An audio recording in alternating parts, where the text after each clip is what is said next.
What if your dream home became worthless overnight? Not because of the market, but because the ocean took it back.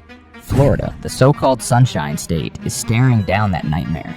Sea levels here are already 8 inches higher than in 1950, and scientists warn they could climb another 5 to 7 feet by 2100. That's over 1 million homes facing chronic flooding. Entire neighborhoods transformed into ghost towns underwater. In just the past 5 years, hurricanes have left behind more than $100 billion in destruction. If storms can already wipe out an entire state budget in a heartbeat, what happens when seas keep rising? Florida's leaders are now scrambling with an insane $10 billion mega plan, erecting seawalls like steel jaws, hoisting roads and homes into the sky, and reviving swamps as nature's last defense. But can humanity really outbuild the ocean, or is this a desperate countdown before nature collects the final rent? And if Florida needs billions to survive, what does that mean for New York, New Orleans, or even your own town? This is the Downturn Report, where the truth gets personal. Let's discover this crazy $10 billion plan together. Drowning Florida. Florida isn't just sinking in headlines, it's literally sinking beneath our feet. Picture this.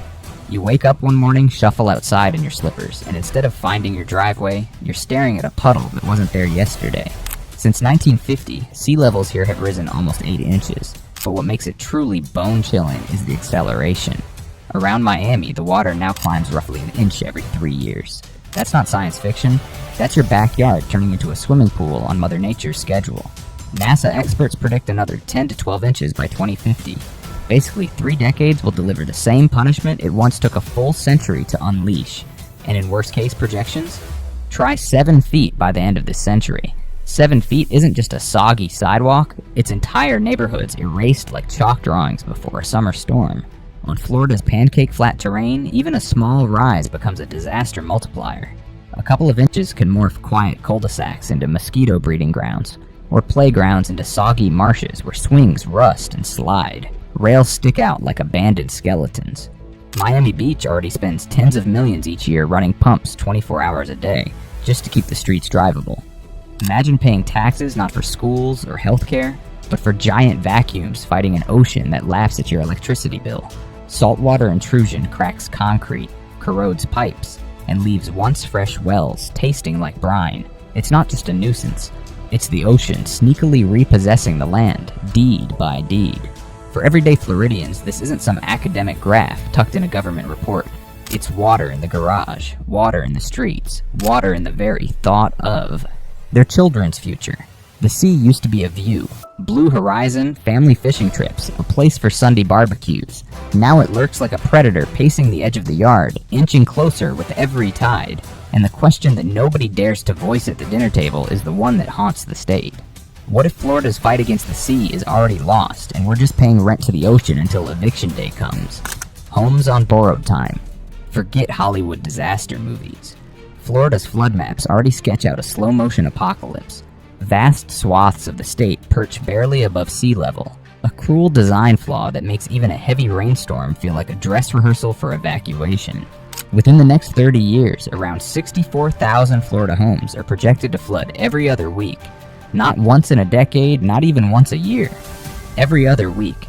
Picture retirees in Tampa taping down sandbags twice a month, or families in Miami swishing through knee-deep water just to get the kids to school. By 2100, over 1 million homes, housing several million people. Maybe chronically inundated, neighborhoods permanently marinated in seawater like forgotten pickles in a jar. The numbers are staggering, but the images are worse. Think of the Florida Keys, where pastel cottages once stood as postcards of paradise, now penciled into the federal flood risk charts as doomed real estate. Miami's skyline may glitter, but its basements are already surrendering to groundwater.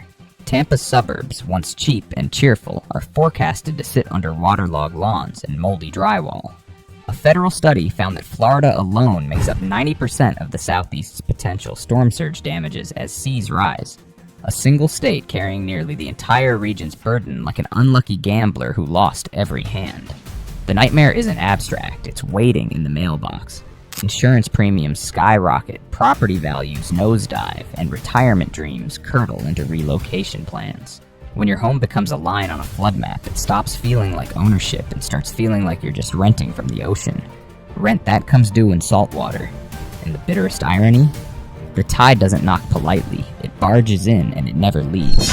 Storms above, ground below. Florida isn't just fighting water from the sky and sea. It's being attacked from every direction, like a boxer cornered in the final round. Warming oceans act like steroid shots for hurricanes, supercharging storms into monsters with names Floridians will never forget. Hurricane Michael in 2018 leveled entire towns with winds topping 155 miles per hour.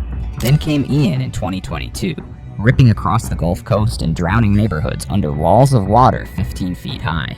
Together, these and other climate disasters have racked up over $100 billion in damages in Florida within just 5 years. That's not a typo. That's the equivalent of erasing the entire state budget twice.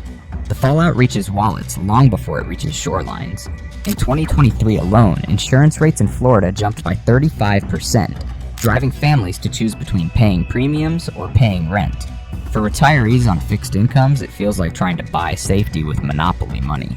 But storms are only half the curse. Beneath Florida lies a bedrock of porous limestone, more sponge than stone. Seawater doesn't politely stay at the shore. It seeps up from below, silently undermining foundations, corroding pipes, and opening sinkholes that swallow cars and homes without warning. Traditional defenses like levees and seawalls are useless against water sneaking in from the ground itself, a geographical betrayal unique to Florida. So the nightmare isn't just waves crashing overhead, it's the ground literally caving in under your feet. When the battlefield is both above and below, what chance does a neighborhood really stand? Everglades revival. If Florida's geography is a nightmare, then the Everglades are its lifeline. A sprawling river of grass that once stretched like a green lung across the southern half of the state. For decades, engineers chopped it up with canals, drained its marshes, and paved over its wetlands in the name of progress. But now, in a twist that feels almost poetic, Florida is betting its survival on giving nature back her job. At the heart of this gamble lies the Comprehensive Everglades Restoration Plan, a $10.5 billion, 35-year undertaking that aims to re-engineer the very way water flows across South Florida. It's not just a project, it's the largest hydrologic restoration effort in U.S. history, a kind of environmental open-heart surgery performed on a living landscape. The blueprint is bold. Thousands of acres of wetlands will be revived, rivers reconnected, and the once throttled floodplains allowed to breathe again. Instead of walls of concrete, Florida is investing in marshes that act like nature's sponges, soaking up storm surges and slowly releasing clean water back into aquifers. Those aquifers in turn supply drinking water to more than 8 million Floridians. In other words, fixing the Everglades isn't just about saving birds and alligators, it's about safeguarding the glass of water on your kitchen table. The symbolism is striking, undoing decades of human misengineering so that Mother Nature can be the contractor of resilience. And yet the question lingers in the air. Can undoing our past mistakes keep pace with the accelerating future of climate chaos? Fortress coastlines. If the Everglades revival is Florida's back to nature strategy, then the seawalls and surge gates are its iron-fisted backup plan. Here, concrete and steel become the new mangroves, standing in place of nature's buffers to keep billions of gallons of seawater at bay. The U.S. Army Corps of Engineers is leading the charge with proposals that sound like something lifted straight out of a dystopian blueprint.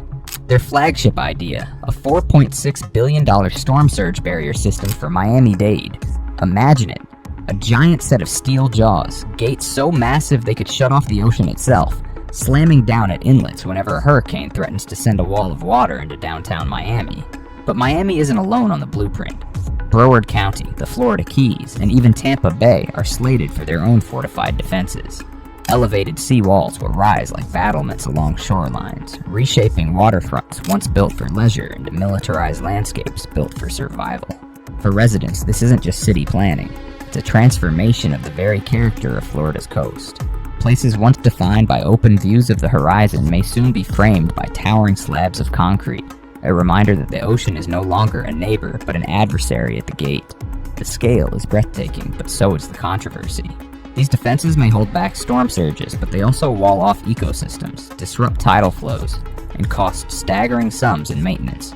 Critics whisper the dreaded word boondoggle, while supporters argue survival demands radical measures. Florida is betting that fortress walls can keep the wolves of climate change at bay. The question is whether these bulwarks are shields of salvation or monuments to desperation. Cities on stilts. Florida's answer to rising seas isn't to run, it's to rise. Across the state, communities are treating elevation like a new civic religion, lifting roads, houses, and even entire neighborhoods to stay one step ahead of the tide. In the Florida Keys, where the Overseas Highway acts as a lifeline, officials have mapped out a jaw-dropping $3 billion plan to raise 4,700 homes and elevate long stretches of roadway so the island chain doesn't become a string of stranded outposts. Monroe County alone estimates that simply elevating its most vulnerable roads will cost $1.8 billion. A bill so steep it makes locals joke that asphalt has become more expensive than beachfront property. Miami Beach, meanwhile, has become the poster child of urban self-resurrection. With a $500 million project already underway, the city is literally jacking up streets by several feet, threading in powerful pumps to push out seawater that bubbles up during sunny day tidal flooding. Locals complain about awkward driveways and flooded garages as the city lifts asphalt higher than their front doors. But the gamble is clear. Either raise the ground or let the ocean own it. The strategy doesn't stop with mega projects. Under the state's Resilient Florida funding program, dozens of smaller municipalities are installing sturdier seawalls, upgrading storm drains, and even designing flood parks, green spaces that double as reservoirs when storms hit. Imagine playgrounds that turn into shallow lakes during a surge, holding back water like temporary bathtubs before draining out again. It's a vision of Florida on stilts, a place where survival means building above the threat rather than beside it. But the question lingers with every billion-dollar blueprint. How long can a city keep rising before the price becomes heavier than the water itself? The players in the clock. A $10 billion adaptation plan isn't the work of one agency or one governor. It's a patchwork quilt stitched together by every level of power Florida can muster. On the engineering front, the U.S. Army Corps of Engineers holds the blueprints for the big iron fixes. Surge barriers, seawalls, and storm gates that would make downtown Miami look more like a fortress than a beach town. Florida's Department of Environmental Protection is doling out millions in grants to cities, helping them plan and pay for resilience projects that would otherwise drown under local tax burdens. Then there are the water management districts, quiet but essential, managing canals and flowways like veins that keep South Florida's lifeblood moving. Local governments remain on the front lines. Mayors and commissioners who must explain to their voters why a new seawall now means fewer police hires later. But the cast extends beyond government. Scientists push for mangrove forests, coral reefs, and oyster beds to be treated not as scenery, but as infrastructure. Living breakwaters that blunt waves while hosting fish and birds. Community leaders, especially in the Keys and Miami's immigrant neighborhoods, insist adaptation cannot just be for luxury condos. It must protect working families too. Already some projects are breaking ground. Pumps humming in Miami Beach, road elevations in the Keys, new designs for Tampa's surge gates.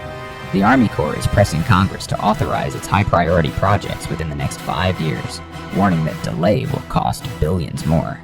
It's an all-hands, all-strategies race against time, a modern echo of post-Katrina levees in New Orleans or the Netherlands' legendary Delta Works. The clock ticks louder each hurricane season, and the question hangs in the humid air. Will Florida's defenses rise fast enough, or will the tide write its own timeline? Holding the line for people. At the heart of Florida's $10 billion gamble isn't just concrete, pumps, or marshes. It's the chance to keep people in their homes. Imagine Miami Beach retirees who can finally sip coffee without worrying that the next king tide will lap across their driveways, or fishermen in the Keys who won't wake up to find the only road off the island underwater. These aren't luxuries. They're the difference between staying rooted or becoming climate refugees in their own country. Analysts estimate that for every single dollar invested in resilience, Florida avoids $13 in disaster costs and economic collapse. That math is staggering. $10.8 billion invested to stormproof Miami today could save $26 billion in lost production and protect 184,000 jobs when the next monster hurricane comes calling. For working families, the plan doubles as a survival insurance policy. Soaring premiums have already turned homeownership into a high-stakes gamble. Some insurers fled the state altogether in 2023. resiliency projects promise to stabilize that spiral, keeping houses insurable and neighborhoods alive. For small businesses from bait shops in the Keys to motels along Daytona Beach, the stakes are existential. Without roads, electricity, and safe infrastructure, livelihoods vanish overnight. In that light, the massive price tag becomes easier to justify. The real cost isn't the billions spent now. It's the trillions lost if entire counties are abandoned later. Nature's shield for Florida. Florida's ecosystems aren't just backdrops for postcards. They're the frontline soldiers in the climate war. Restoring wetlands under the Everglades Plan breathes life back into habitats that sustain rare creatures like the snail kite and the elusive Florida panther. These marshes are more than zoos without fences. They're living shock absorbers.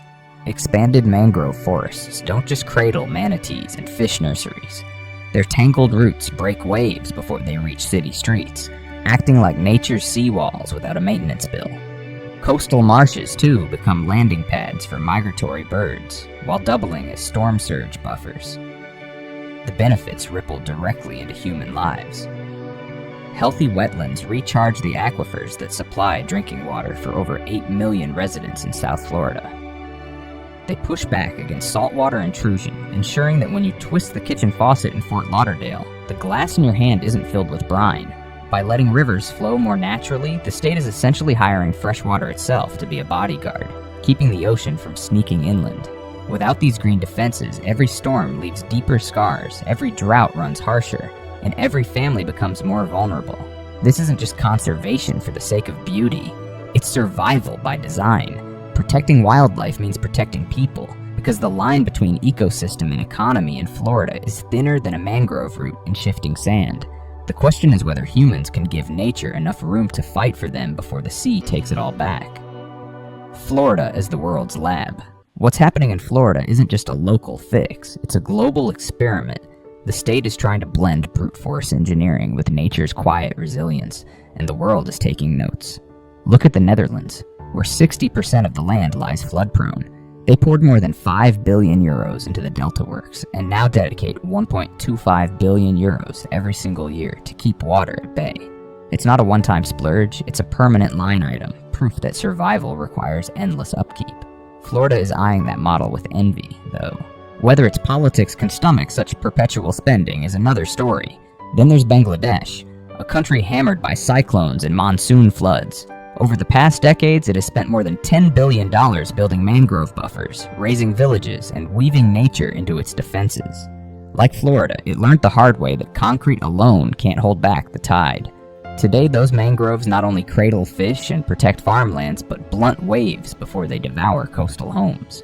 Florida's $10 billion adaptation plan sits squarely between these two examples. High-tech levees on one hand, green guardians on the other.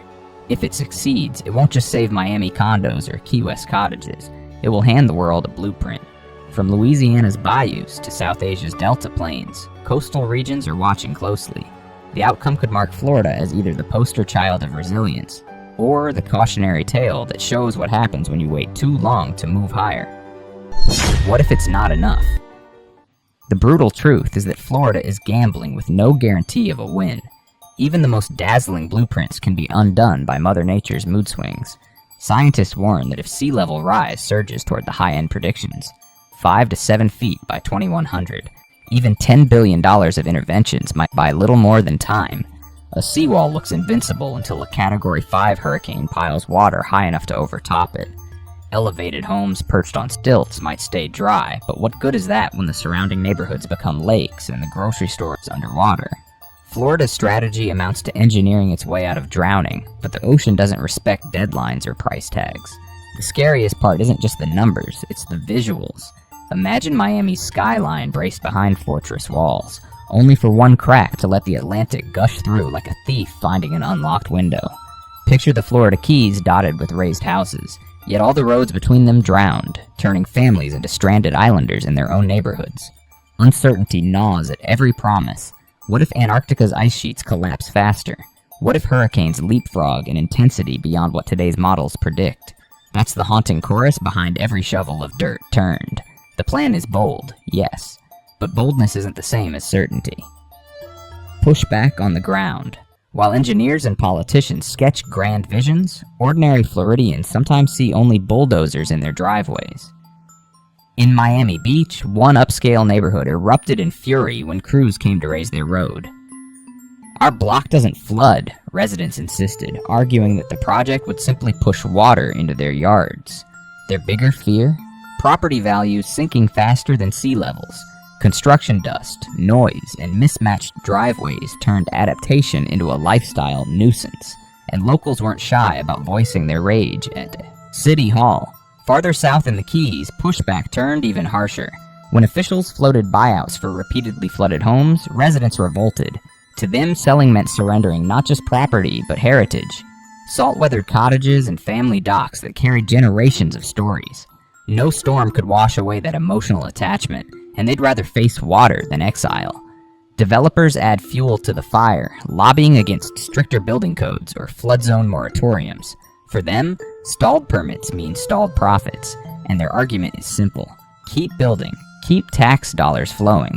This tug-of-war between personal pride, community heritage, and economic interest creates a messy battlefield.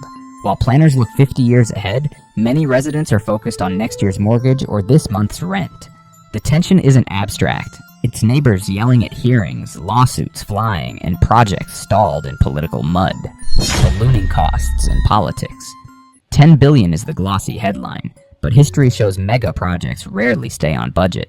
The Everglades restoration, once sold as an $8 billion fix, ballooned to over $23 billion by 2021, thanks to delays and scope creep. If this adaptation plan follows the same path, taxpayers may revolt and politicians may backpedal. Florida's survival hinges on steady federal and state support, yet politics is fickle. A quiet hurricane season might lull lawmakers into complacency, while one catastrophic storm could redirect funds elsewhere. The danger isn't just overspending, it's a half-built wall or half-finished pump system that leaves cities more exposed than if nothing had been built at all. Trade-offs nobody likes. Every defense comes with a price tag beyond dollars. Hard barriers like seawalls and surge gates threaten ecosystems that already teeter on the edge. Miami's proposed bay wall drew sharp criticism for potentially scarring scenic waterfronts and suffocating seagrass beds where fish spawn. Block a bay with steel, and you can warp tidal flows, erode beaches, even sour water quality. What saves one neighborhood could doom another, because water doesn't politely disappear. It shifts. The social trade-offs sting just as deeply. Will luxury condos in Miami's glittering core get priority over low-income neighborhoods perched on floodplains? Will rural lands be left to drown so cities can be saved? Each project carries zero-sum choices. Elevate one road, flood another, shield one coastline, expose a neighbor. These debates ignite public meetings, splitting communities along class, race, and geography. Florida isn't just battling water, it's battling the moral calculus of who deserves protection first. A future written in water. Florida's frantic race to solve its geography problem is more than a local drama. It's a preview of the world's coming attractions. If a wealthy American state requires a $10 billion war chest just to keep its toes dry, what chance do poorer nations have when the tide comes for them? This isn't just Miami's burden, it's Shanghai's, New York's, and Mumbai's too. The planet itself has become the courtroom, and humanity is on trial for how well we adapt. Will Florida's concrete walls and revived wetlands be enough to tip the scales? Or will Mother Nature slam the gavel with 7 feet of seawater? But here's the chilling twist. This isn't only their story. Look around your own town. Maybe you live near a river that quietly overflows each spring, or a coastline where storms seem a little meaner each year. Would you demand massive pumps, surge gates, and green infrastructure to save your home, or would you accept retreat as the only honest path? Florida's experiment drags those uncomfortable questions into your living room. Build higher and higher, or start packing for higher ground. Either way, the clock ticks and the water keeps climbing. So the final question lands squarely on you. You've seen the data, the scale, the audacity of Florida's gamble. But is it courage or hubris? Should the world follow Florida's blueprint or treat it as a cautionary tale carved in salt water? Don't just scroll past. Share this story, spark a debate, and weigh in. Would you spend billions to defend your own shoreline? Florida has placed its bet. Now the tide of history waits to reveal the outcome.